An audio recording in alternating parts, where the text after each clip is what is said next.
வணக்கம் ஃப்ரெண்ட்ஸ், நான் உங்கள் பிராவோ ராஜேஷ். இன்றைக்கி நம்ம என்ன வீடியோ பார்க்க போகிறோன்னா 2008 2024 வரைக்கும் ஐபிஎல் சீசன் நடந்திருக்கு. இதில் வந்து யார் வந்து அன்கேப்டு பிளேயர் வந்து அதிக ரன் அடிச்சிருக்க பிளேயரை பற்றி அந்த வீடியோவில் பார்க்க போகிறோம். இந்த வீடியோ பார்க்கறதுக்கு முன்னாடி நேற்று கேகேஆர் வந்து சாம்பியன் பட்டம் வேணுன்றாங்க ஐபிஎல்லில். இதை பற்றி என்னென்னு கமெண்ட்டில் சொல்லுங்கள். இந்த வீடியோ பார்க்கறதுக்கு முன்னாடி நீங்கள் நம்ம சேனலுக்கு புதியவராக இருந்தீங்கன்னா சப்ஸ்கிரைப் பண்ணிவிடுங்க. மறக்காமல் பெல் ஐகான் பட்டனை ப்ரெஸ் பண்ணுங்கள். அப்போ தான் நான் போகிற ஒவ்வொரு வீடியோ உங்களுக்கு நோட்டிஃபிகேஷன் வரும். வாங்க ஃப்ரெண்ட்ஸ், வீடியோக்குள்ளே போகலாம். 5வது இடத்துல யாருக்குன்னு கேட்டிங்கன்னா சூரியகுமார் யாதவ் தான் இருக்கார். இவர் வந்து கேப்டன் சொல்லுவீங்க.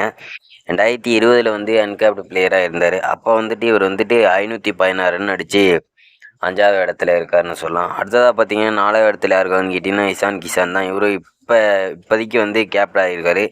2020 இவரும் அன்கேப்டு தான். அப்போ வந்து 516 ரன் வந்து இஷான் கிஷான் அடிச்சிருக்காரு. அடுத்ததாக பார்த்தீங்கன்னா 3வது இடத்துல ரியான் பராக் தான் இருக்கார். இவர் வந்துட்டு 2024 531 ரன் அடித்து 3வது இடத்துல இருக்காருன்னே சொல்லலாம்.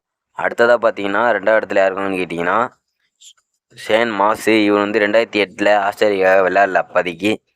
அப்போ வந்துட்டு 616 ரன் அடித்து 2வது இடத்துல இருக்கார். அடுத்ததாக பார்த்தீங்கன்னா ஃபஸ்ட்டு இடத்துல யாருக்குன்னு கேட்டிங்கன்னா எஸ்எஸ்சி ஜெய்ஸ்வால்.